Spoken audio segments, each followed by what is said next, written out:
And we are live.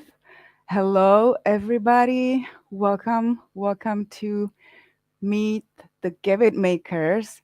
My name is Nicola, and I'm going to be guiding you through today's session. You just came to Meet the Giveth Makers event, which is an exclusive monthly gathering of visionaries and change makers sharing the stories behind behind the impactful projects on Giveth. Excuse me.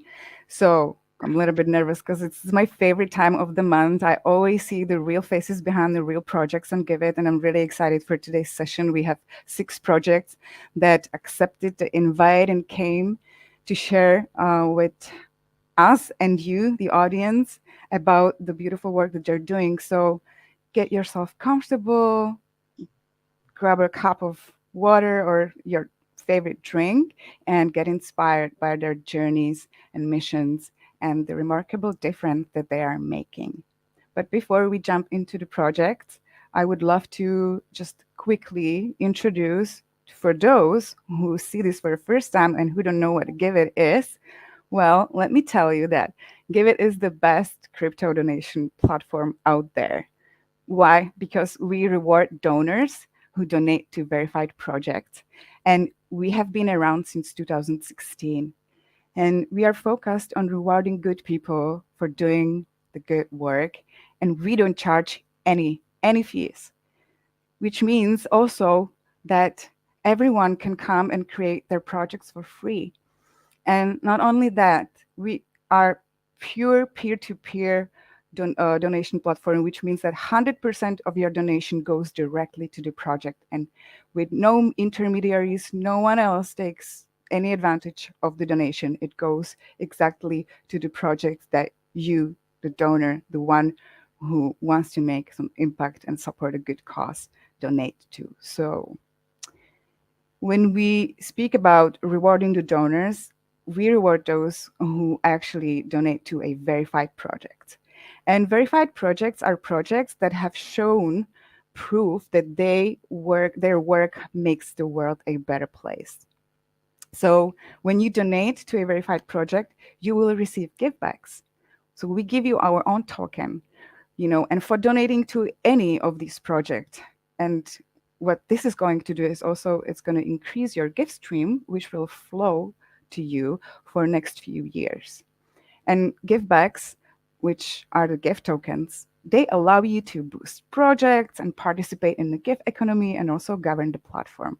So if you're new to Giveth, feel free to explore more after this event is over, and we'll give you all the necessary links that you might be curious about. But for now, welcome to the future of giving, where you get rewarded for creating positive impact with your donations.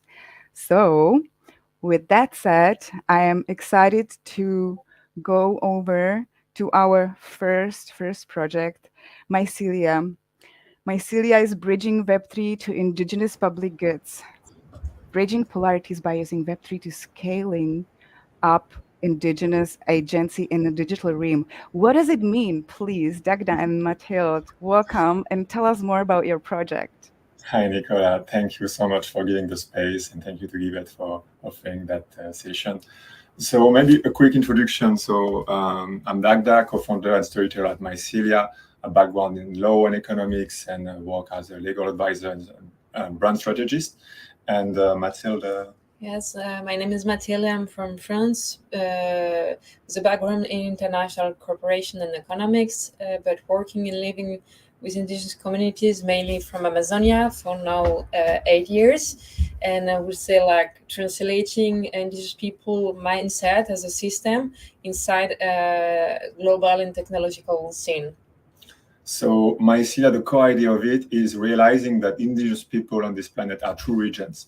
They are doing that for the dawn of time and never been rewarded for that. Just for a few numbers, they are protecting for 80% of global biodiversity. They are speaking 4,000 different languages in the world, are custodian of 1/4 of the world preserved surface on this planet, and holding ancestral wisdom, knowledge, and a lot of positive, I would say, culture that can really help us to understand how we can regenerate this planet. So despite their roles, despite their mission, indigenous people are still among the poorest population in the world. They are living for less than $1.90 per day for most of them, and never been rewarded for their mission and their role on this planet. So the question and the core mission of Mycelia is how we can use Web3, how we can use these amazing tools that we have, and platforms such as Giveth or Gitcoin, how we can use those platforms to help fund indigenous public goods. Because what we see, what indigenous people are doing day after day, is the public good for humanity, but it's not considered like that in the normal way, or the mainstream. They do that because it's their culture, but what they do is really being in the front line of protecting biodiversity, protecting their forests, their lands. And we think with Mycelia that Web3 can really help to fund those communities. So with Mycelia, we really want to focus on how we can onboard indigenous projects into Web3. So how we can help them to understand the technology, how we can help them to apply to Giveth or to apply to Gitcoin or other platform that use quadratic funding, and how they can start to build trust and get more familiar with this technology, because Web3 is a niche and it's really hard to understand for people who are not in. But indigenous people are maybe the community that should benefit the most of this technology, because it respect their values, respect their culture, respect their self-determination. And Web3 is a tool that really empower the end users without too much influencing at the end what they are creating. It gives back the power to the users. And indigenous people always get challenged with Western solution like carbon credit or others, other solution that doesn't come from their culture. We impose on them different way of doing, but we believe that Web3 can really help to create value from their own terms. That's why we want to connect and onboard indigenous projects in Web3. So maybe Mathilde, you can explain a bit the case that we imply with the SIM. So one example, we've been onboarding quite recently on last Gitcoin round and so on Giveth. It's called the SIM, which is a decentralized indigenous committee in Brazil, which is working like for more than 10 years, but which has been working and calling us about the urgent and critical situation indigenous people in lands are passing in Brazil right now, with like different like system of laws that like in this actual time, in this month, could take off more than 80% of the indigenous lands for economical exploitation. And for them, it's very urgent. They can have access to independent and autonomous way of having funds and being also in international scale, talking about what's going on, what's the real issue, what also the political challenges they're facing too, while they understand that they cannot count anymore about like government help or governmental politics. And so we've been onboarding this project like recently and talking quite a lot in Gitcoin Radio, inviting indigenous guests who has to make this bridge and make the possible connection between the Web3 community and Web3 funds. And maybe because I already see that it's already 5 minutes, so we're gonna quickly end on that. So concretely right now, we wanted to onboard one by one indigenous project on Gitcoin and Giveth, but we realized that it takes time and it doesn't give to a signal to the public good market that indigenous people are really important to the regeneration of this planet. So what we want to focus on is to create a grants based on grant stack and Allo protocol to really focus on only funding indigenous public goods. So we are starting to look for sponsor and raising funds to really find create an ecosystem with GrantStack to fund only indigenous public goods, to give a signal to the Web3 that it's really important to fund them. If you really want to regenerate this planet, they are the first people doing it. And we believe that's the only way to do that is creating an ecosystem to direct the funds and allocate the funds to them. And yeah, that's basically where we are right now. Thank you. So if someone is going to come to your project page and donate to your project, where exactly the money will go right now? Like, what is the most urgent thing that you actually are raising funds for? Like, you can be in a concrete steps, you know. Yeah, so basically, we are looking for sponsors. So we're looking for funds about how we can organize the grants, how we can help to just living to organize, how we can work for the next 3 months on raising funds and contacting sponsor, and also going to events, Web3 events in Europe, or because we are based in Brazil, so we have some spending and some living costs to go to different events and to engage also with different people. And we also have costs with indigenous leaders because we like to move with indigenous representative, like we did in NFT Brazil. It was in June. So we invite indigenous people on stage in NFT Brazil to talk about the importance of their culture and how NFT can empower them. So all that is having cost, but concretely, all the money is really directed how we can create grants and how we can organize an ecosystem on indigenous public goods. Yes, because we believe that if we can create a grant, after we'll be able to give a positive signal to different indigenous groups or NGOs that are working with them to apply, to be familiar to the Web3 community, having access to the community funds, the donation, and making the ecosystem naturally growing as a whole. So, and now we're working like with like more than 20 ethnic groups, but we want to be able to open and to help like ethnic groups of the 5 continents and making a ecosystem like very natural, growing naturally with the Web3 community. It sounds also like you guys are building not only the bridge between the technologies, but also trust, right?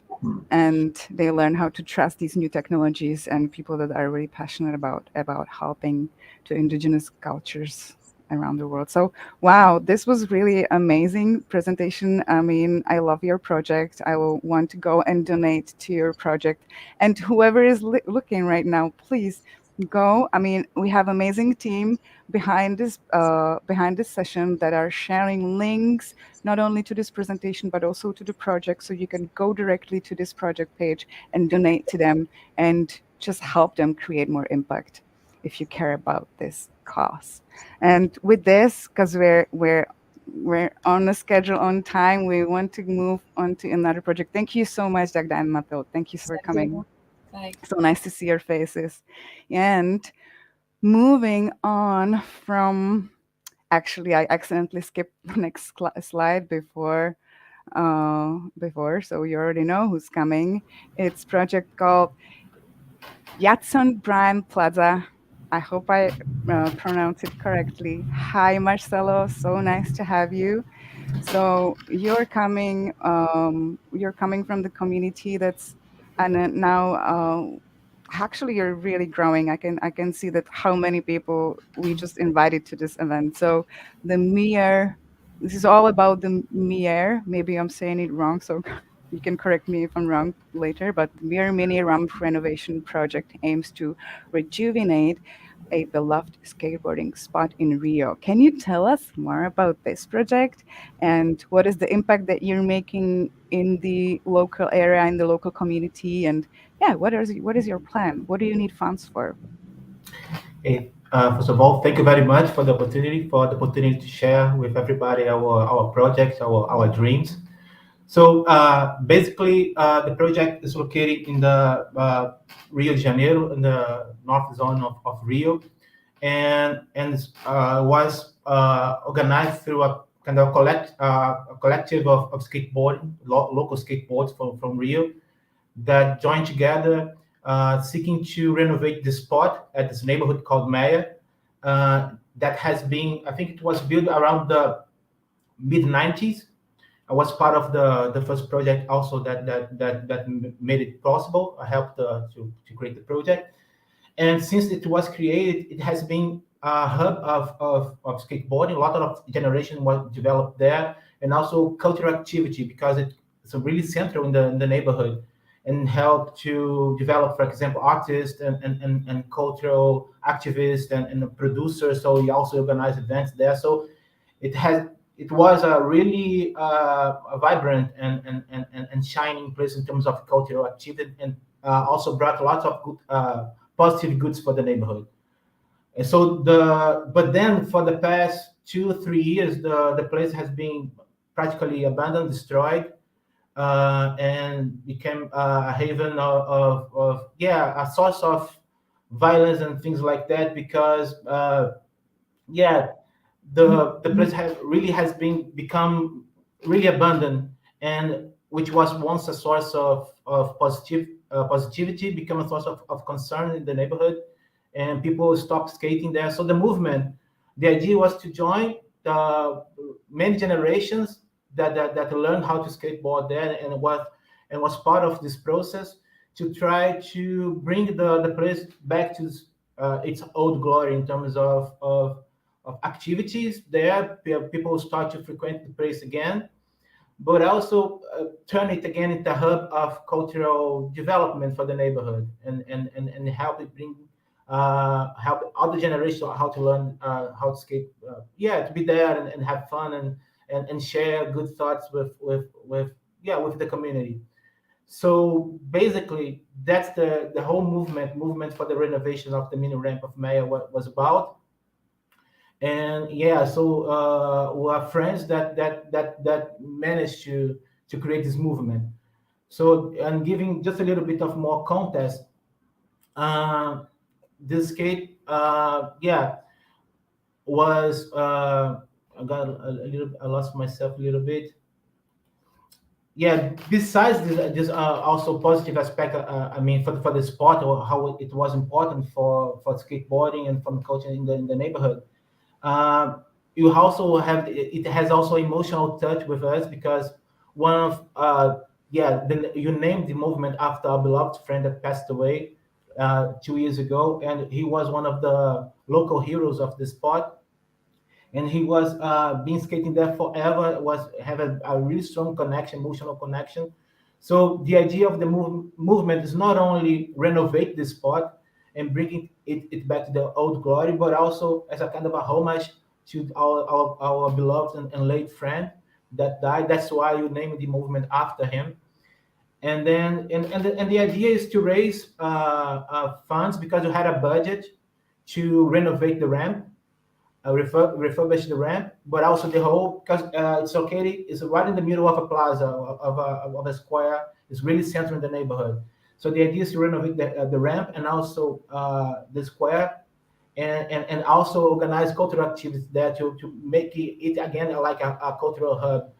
So so the movements try to raise funds to do all this stuff. You manage through the NARS DAO community to raise around 70% of the budget we had. And now you are thinking about the Giveth as a platform to find us to complete next step to finalize this project, implement these ideas. You are almost there. So our idea is to resort to Giveth to help us to really walk this trajectory to this very end, and enable us to really put forward this project. So then I can answer more afterwards, and if you ask me how the project is going on, but it's going really well. So we already managed to gather 70% of the budget. So that's the whole idea, to be here promoting. And also you are working with this idea with rescuing a place, a very vibrant place that, because of, especially during the pandemic, become abandoned, and start to be vandalized, to refurbish, not only physically but also this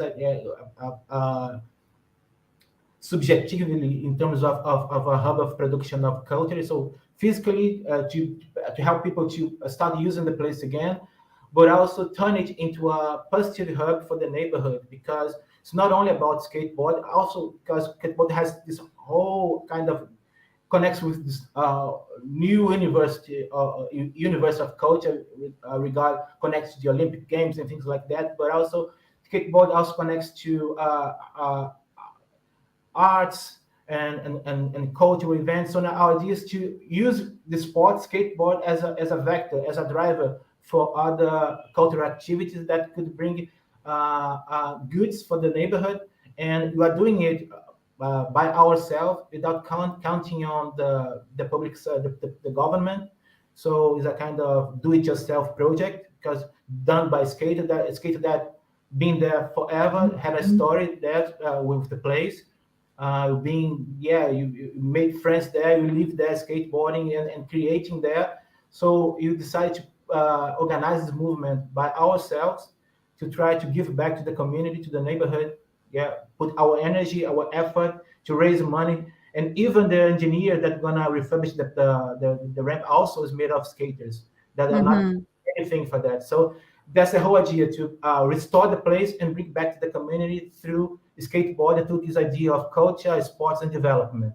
So that's the whole part. Sorry, I got a little bit nervous, so I got lost for some time, but that's the whole idea. So you count on Giveth to help us to really meet this like Yeah. 30% of the project that we need to put together Yeah. to Thank you. implement it. Thank Yeah, you. I love your project. There's a lot of pictures, and you in the project you give pretty good idea of what the place looked like, and what's the vision and the hope for future. So it sounds to me like it's not only about restoring the place and bringing it back to the community and like using art, but it also sounds to me like, pulling the youth out of the streets and giving them something to do so they don't end up, you know, on drugs or like vandalism or just like stealing things, right? It's like, I feel like this is also the part of what you're doing, is you're creating this space and place and hub, yeah, where people can meet and not only learn but just play together and create some art. And I like that. I can see that we are quite tough, like sharp with the time. So unfortunately, there's no space for questions right now. But if anyone in the public space right now, in any platform that you're watching this from, if you have any questions, please feel free to drop it in the chats wherever you are. Um, don't hesitate to go and visit their Instagram or just the websites, whatever the resources that we're providing on the page are. And of course, if you really care about, if this is something that's dear to your heart, ideally go to the project page and donate to the guys from Brazil to help finish this project of revitalizing the space for skaters. Yes, thank you so much, Marcelo.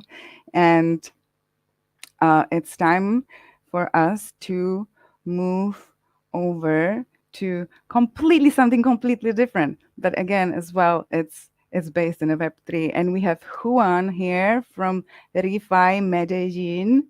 And yeah, your project is focused on empowering the youth in Medellin to address some of your city's most pressing challenges. So please tell us a little bit about your project, maybe some milestones that you were able to reach already. What is the impact that you're bringing and you can see happening in your community and what you need funds for? It's yours. Okay. Hello. The idea with this project is we born from an initiative of Refaidao. Um, we want to set up like a local node, and in the local node, we just want to like bring some education to the young people because young people is more open to new things. So we want to teach to young people how to use blockchain and how to use the refined movement to address some of the challenges that we have in the city. Because Medellin is like one of the most beautiful cities, I can say, and a lot of people can be agree with me. And because we have like a green city around all the streets, you can see gardens everywhere, big trees in the middle of the roads. We are just surrounded by nature, but the last years we are suffering kind of like overpopulation or a lot of people coming to Medellin to live. Also, the Venezuela situation affect us. So we're having some problems with trash, with destroying the environment, so imagine the urban expansion, stuff like that. So we want to try to change the mindset of the people, teaching, Mm-hmm. teaching them about ReFi and about blockchain. And we are trying to do that through like activities. We are trying to do some kind of different activities to teach people blockchain because sometimes you approach people like with technology and not always is like the best approach. So we try to approach people with an excuse of just come to plant some trees, just come to pick some garbage, just come to, we're planning to move into a urban farms inside the city. We have an alley that have like 6 urban farms with the like community farms. So and those farms are abandoned. So we're planning to recover this farm and work with the neighbor with the neighbors. And through these activities, we can start talking about Web3, about blockchain, about all this kind of stuff, and Can encourage you them. name one? Can you name like the last activity maybe that you did and you had a chance to share more about the Web3? Yeah, the last one Mm-hmm. was the last weekend. We went to El Peñol. It's a nearby municipality, and we planted 300 trees. Uh, Nice. we planted 300 trees, and when we arrived before the planting, and there was raining, so we use this time because it's raining. We cannot plant, so we use this time to talk about Web3 and open wallets and teach people how to have their Bitcoin passport, stuff like that. Talk about Giveth. Some of them were super excited to make their own projects in Giveth, and then rain stopped, and we just go to the land and plant 300 trees. This one was the last activity. This weekend we are gonna have like an activity with kids, teaching kids how to pick a seed and plant the seed. It's just like trying to make more conscient people about refi and explain what is refi because people don't know what is refi. We need to explain refi in Spanish and Mm-hmm. to teach them how to use wallet and how to use blockchain to fund projects for refi goals. So those are the things we are trying to do. We have in the roadmap to do some hackathons, but before we are going to plan these hackathons, we want to grow the community and to bring more people to the Web3 space.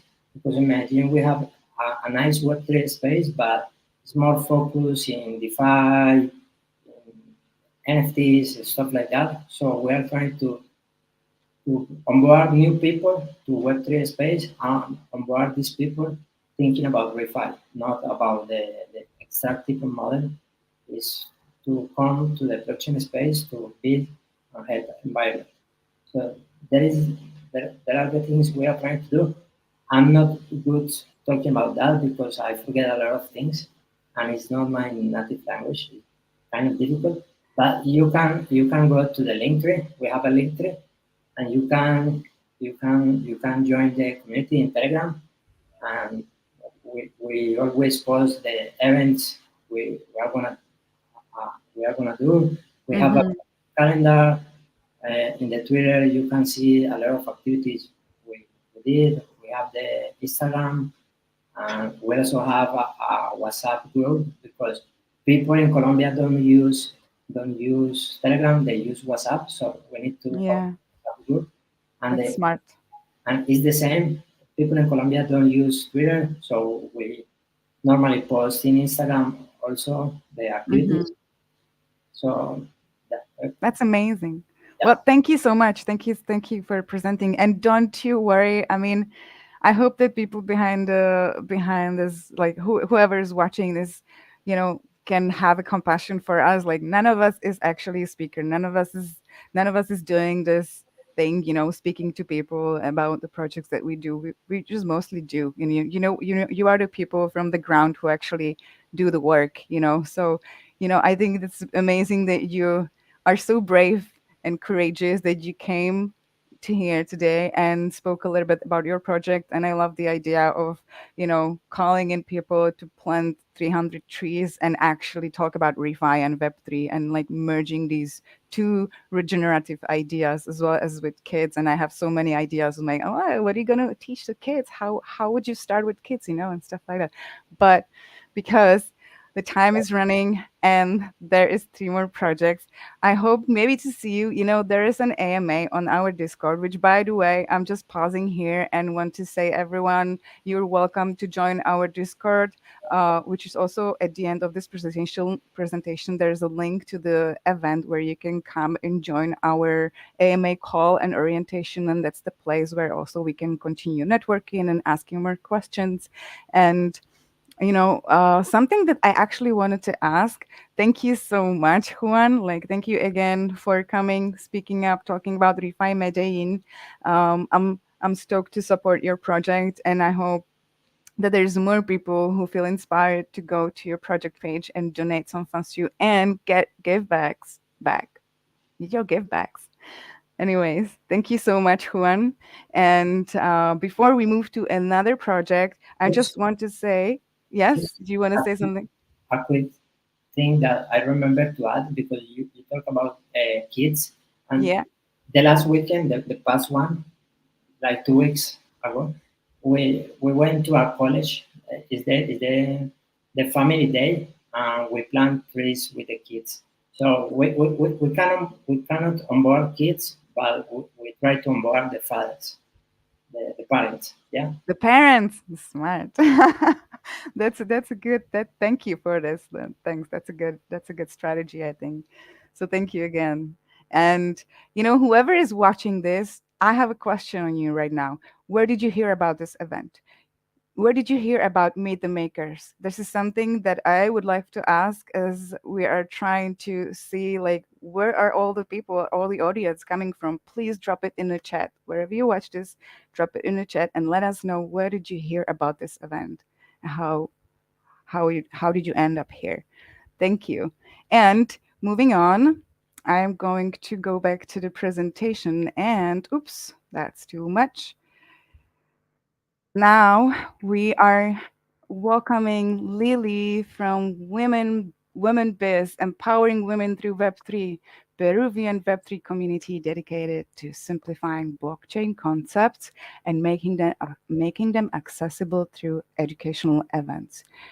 So, Hey, how does that look? hi, Hi, Victoria. welcome. Thank you so much for Welcome. having me here. I'm really excited to be here. Well, first of all, Women Bees is a community, a Peruvian community, which seeks to empower women through Web3. We are focusing on the onboarding, education, and building projects in Web3. So this is basically our community, and we also are from now approximately 20 events. We are organizing more than 20 events from now in real and virtual. So that's really excited because we just started the last year in 2022. So we are growing so fast.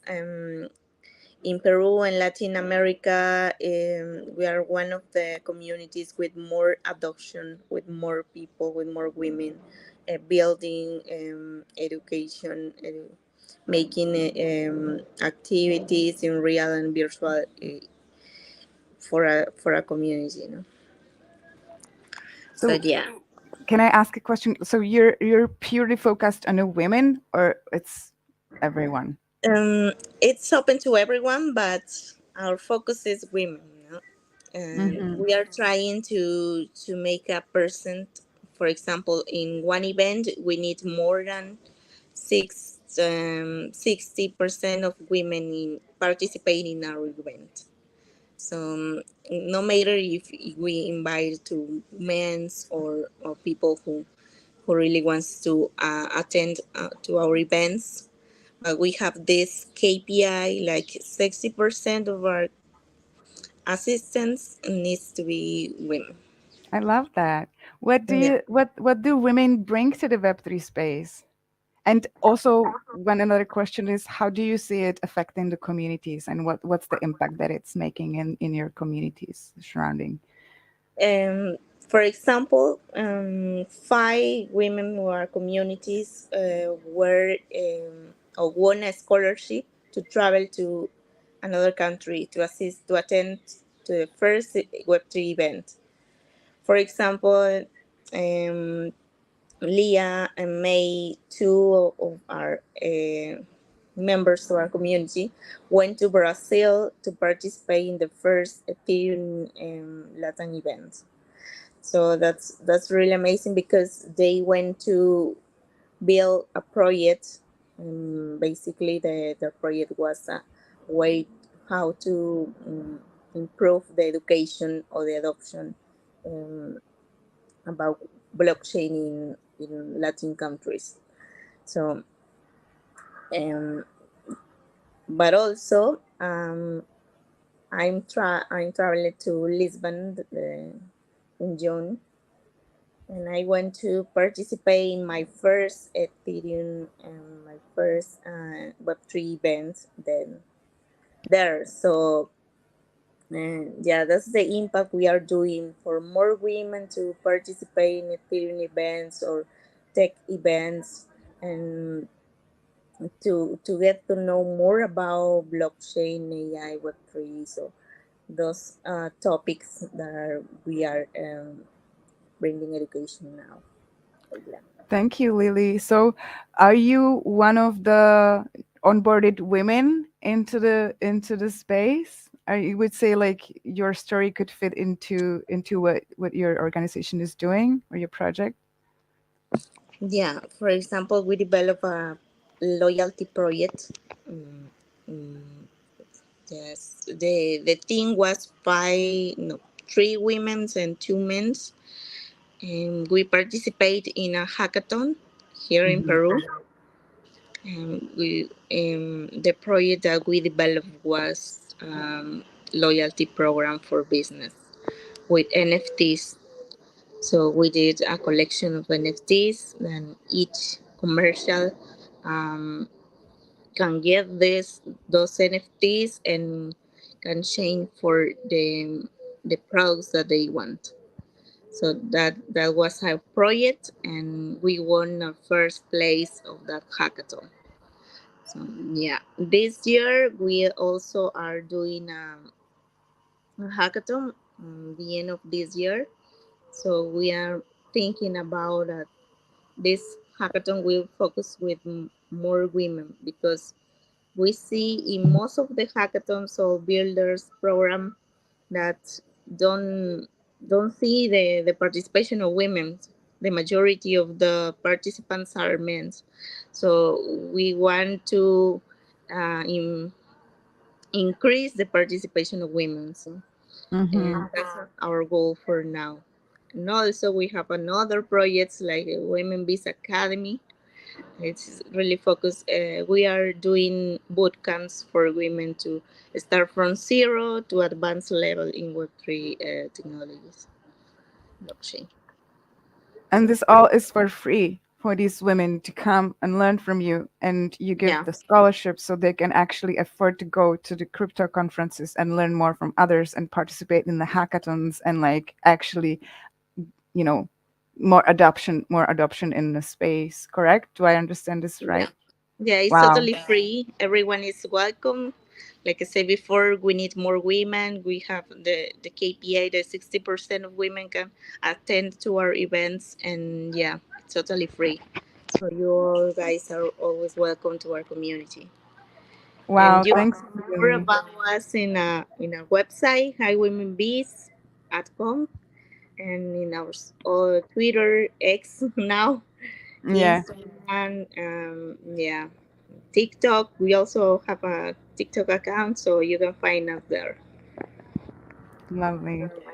Thank you so much. Yeah, all the links are included in the presentation and are shared across the platforms. If you feel called to support more onboarding more women into the Web3, as you can see, like it's possible, and it's beautiful to see that the space and the environment is getting more diverse.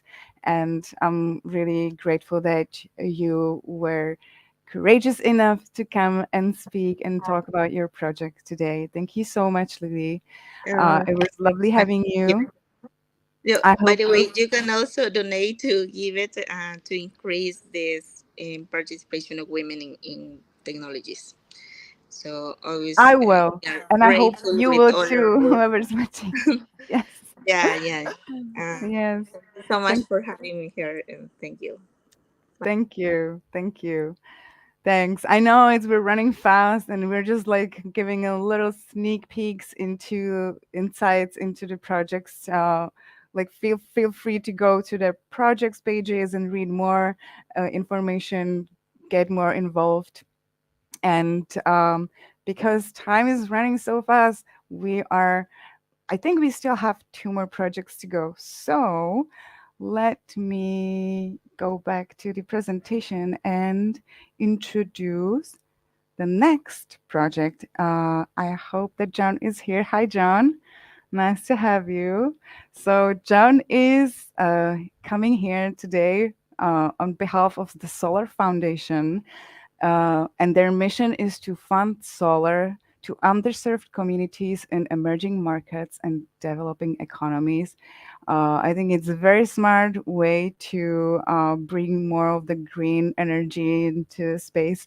Please tell us more. Tell us everything. Thanks so much, Nicola, and all the Giveth team, and for having us on the event today, and for having us on the platform in general. We are big fans of Giveth and everything that you all are dreaming up every day to help nonprofits like us succeed. And so, a little bit more about the Solar Foundation. So the Solar Foundation started just about a year ago now. It was myself and my co-founder Colleen who put our heads together, and we're looking for a way to begin to fund some small solar projects using crypto. That was kind of the start of the thesis. Like we saw a couple of projects. We both were working with Gitcoin and saw a couple of projects that kind of, as a footnote to their important work, they were saying we need some solar to help with our work, but maybe that wasn't their exact work. But for example, like Iowa, Uganda is a project we've worked with. They're down in Uganda.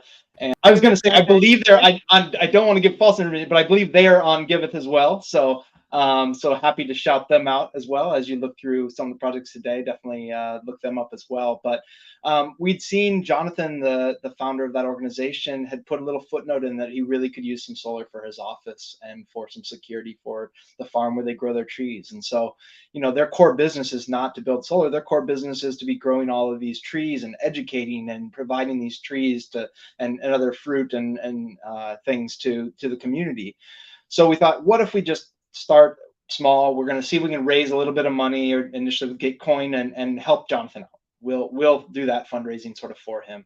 And that went so well that we raised some extra money, and so we ended up also contributing to a project in Puerto Rico called the Footprint Project. They build small mobile solar units mostly for disaster relief. And so when we'd formed the foundation, unfortunately there had been the recent hurricane there. And so we put a little funding into that. And so after kind of that initial, like, oh, now we have a thing here. Now what do we do with this foundation? How do we grow it? We really started to look at how can we begin to use Web3 tools to really accelerate the work we do, but also begin to like reinvent how nonprofits and foundations, NGOs like operate. We saw, both of us have worked in and around nonprofits and have that experience of most nonprofits are spending like 80-90% of their time shilling their projects and raising money. They're out there like trying to get people to give and only getting to spend 10% of their time doing the work that's important to them. You know, the reason that they started the organization, like they can barely get around to doing that because you got to spend so much time fundraising. I saw somebody actually on Twitter say that they're used to the bear market because they used to work in nonprofits, which are always in a bear market, which I thought was kind of an interesting analogy. But and so we began to think like, what are some of these tools that we can begin to use? And so one of the things that we're going to be working on in the near future is like a protocol for showcasing our impact.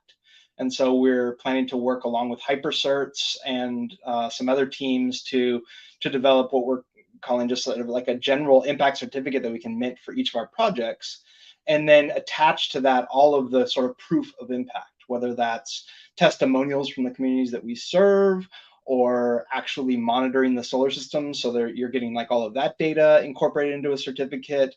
Trying to sort of create this on-chain identity for these projects that really showcases and proves out the impact, so that then we can try to move more towards a retroactive funding model for our organization. So we would like to mint these certificates for each of our projects, and then go out and look to sell those to impact investors and to DAO communities and et cetera that might want to like take ownership of that impact, so that they can brag about all the things that they're doing, so that we can then take those funds and go do more work. But we want to do this in an open source way that we can give this to other nonprofits as well. So we're hoping that while this is like we're building initially for the idea of solar in our projects, we think that if you're building a regenerative ag project, there's certainly all sorts of proofs of impact that you have. If you're building a water project, there's proof around the water that's being, pumped and used by the communities. There's just so many ways that you can begin to sort of prove or showcase the impact that an organization is having. And so we believe this is one way for us and hopefully for others to begin to both showcase their impact, but also have another way to raise funding for the impact that they're having in the world. And maybe I'll pause there. It looked like maybe you had a question. So I do. I was curious, like, how do you come across these projects or communities that could use your support and I guess, some of your funding models, or other words, when there's a community, maybe right now there is a community that like is looking at this and like maybe they're interested in like, okay, how can we actually make this happen? Do you have like some sort of like a filtration process, or how does it work? Yeah, that's a great question. So yeah, sort of stepping back to actually out of the technology, but back into sort of really the things that we are working on. So we've worked with, I guess, 3 different organizations to date, but we also are in some early stage talks with another handful. And so the way that we found them to date, honestly, has been a vast majority of them have been like inbound Twitter. I think we may have received 1 or 2 requests via our email. I think they found our email on our webpage essentially. But most of it has been, as we've grown so far, because we are still a small organization, it's that we're on a Twitter space or something talking about our work. Somebody happens to tune in, they ping us after the fact, and they're like, hey, I've got this school. Like recently we had somebody that has a whole bunch of schools and orphanages in Kenya that they support with their NGO, and looking at how could we maybe put solar on one of their facilities. So, that was just inbound Twitter. We start that discussion, and we're working on building more robust processes for both identifying the projects and really researching the projects ahead of time. But early on now, it's really been about the partnerships that we're building on the ground, because we think that's probably the most important thing we can be doing is really getting close to the organizations that are coming to us for support and find out what they really need. At the end of the day, I can only imagine sometimes the way that some of these folks are living and what's most important to them, what would really create an impact in their community. And so we always want to like work with those partners. And so we build that close, like trusting relationship with a partner, and then help them to find someone that locally that can supply the solar. We're really just a funding party at the end of the day. We're looking for a local community that's working with local installers, so we're adding to the local economy, not taking anything away from it. And so we will be continuing to evolve that as there's more inbound. There's a point where we have to start to vet projects in new ways, maybe. But for now, it really has just been building strong partnerships with folks on the ground. And it seems like it's working. So maybe like last question for like last minute, half a minute is, okay, what do you, if I will go to your project now and I'll donate to your project, like where those funds will go, where do those funds will go first thing first, like what's going to happen to them?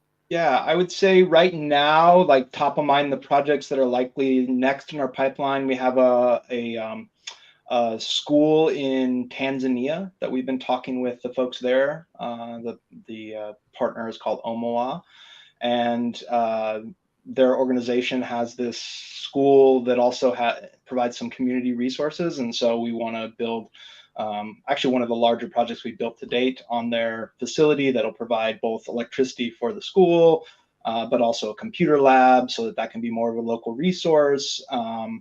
And really so much more for them in the grand scheme of things. So that's one of the projects that we're raising some funding for right now.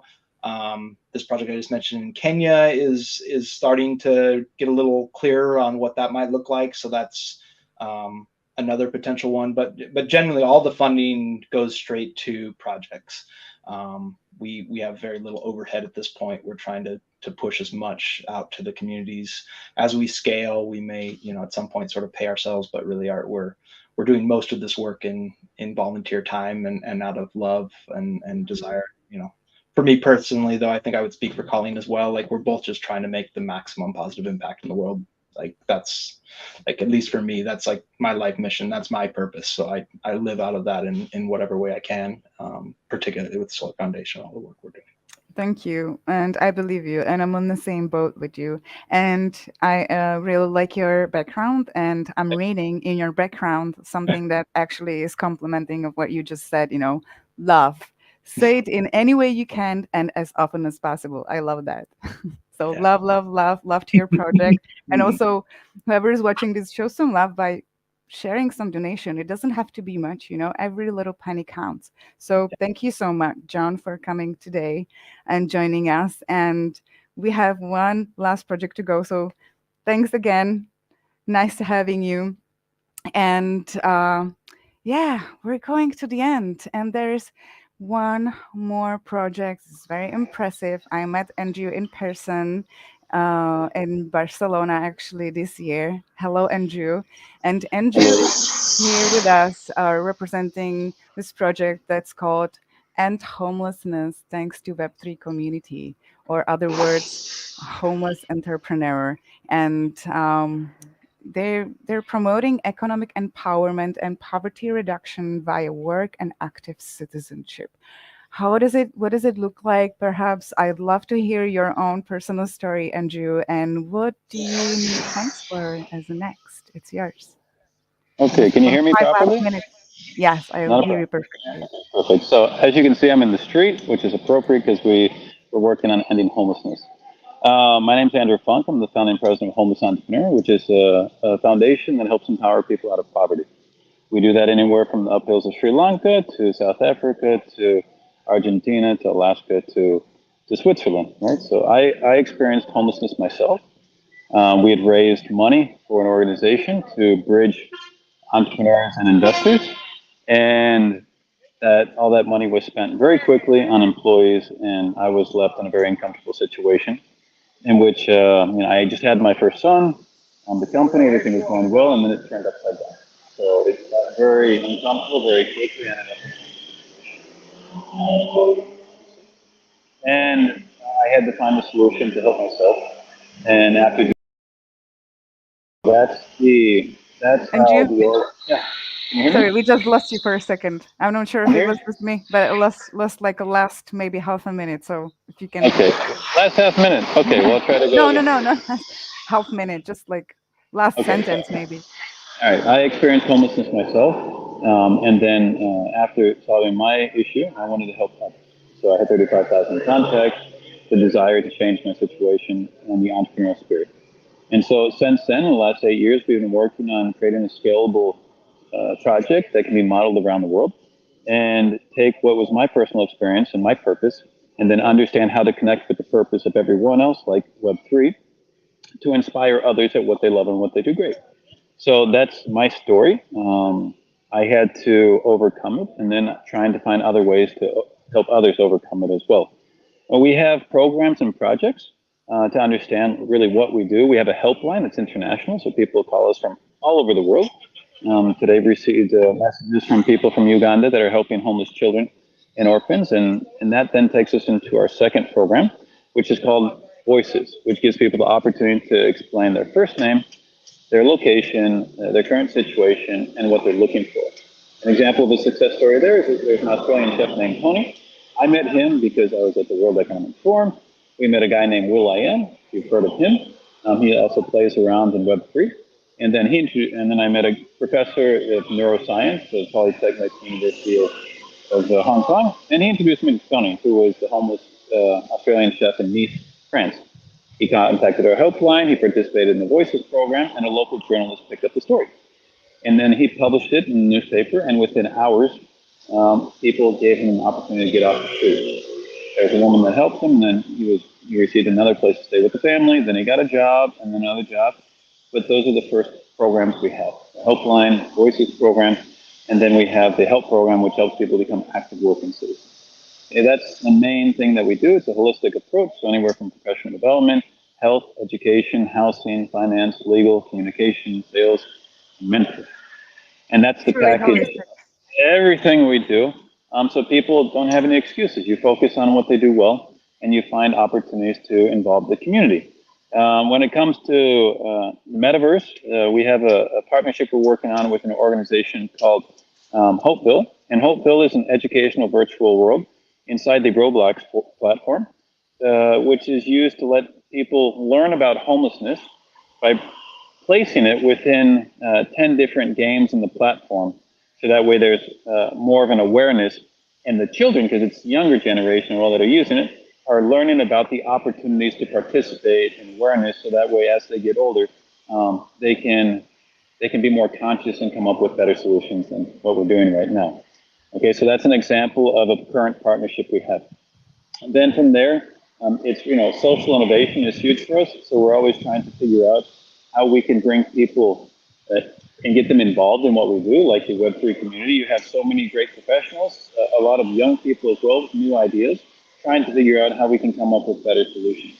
So it's really about, you come up with the general activity we have, then we build our community, and then you have new ideas, which then leads to sustainable projects, then you have events, community grows together, and then you optimize the projects and programs. And that's social innovation for us. And then when we think we've innovated, we go, we haven't done that very well. So we're going to do it again. So we repeat and have like a next version, if you will. So from there, to understand the current impact, we have 39 success stories that are inspirational. So that means they're modeled, and then they're evangelists in the sense that they're sharing their story and how they can help other people. An example would be, the current example is Carlos.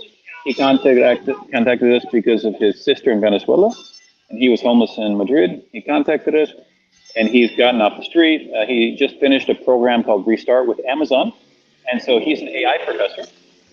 And then we're helping him get back on his feet for work as well, and for a program. And that's just an example of an individual.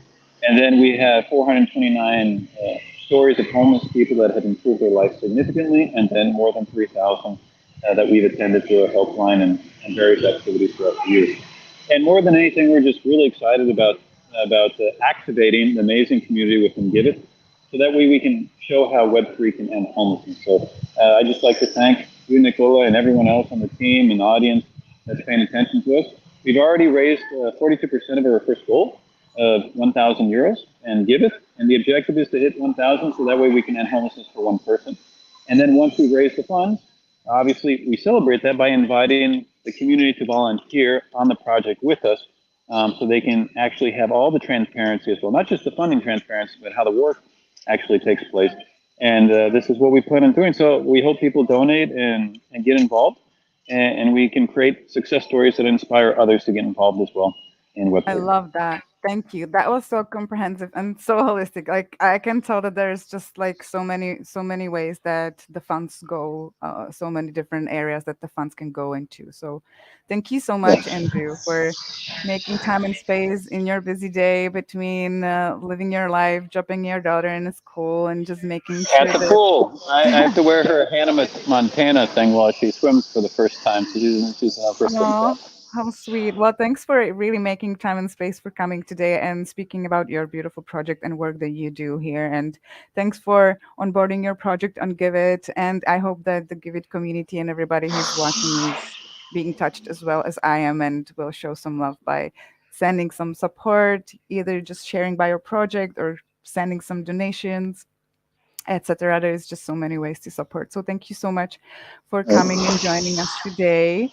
And because we are at the top of the hour, I will thank to everyone who came. And I just want to wrap today's session by wow, now I got distracted. There was a naked man outside the door. I just want to say thanks everyone who came. There's so much more that you can explore by going to Giveth at giveth.io. There's everything that you can ask about, and there's way more resources we have on our YouTube channel. For example, if you're new to this community and you want to become a donor, you can take a course and just learn how to donate on Giveth. And if you have more questions or more curiosity about these projects or any of the things that you heard today, please come and join our AMA call and orientation that's going to happen right now. Actually, is going to start on the Discord on the community channel. And yeah, this is all for today. We're ending this screen recording. Thanks everyone. Maybe we can do a last wave. Thanks for everyone coming today, all the beautiful work that you do, and yeah, putting your projects on Giveth and participating in this journey that we're trying to all create here by changing the future of giving and the way we fund public goods. So thanks. Thank you. Thank you. Thank Bye. Good you. Love evening. y'all. Thank Good Give you. it night. more. Good Take care. afternoon. Bye. Bye. Bye.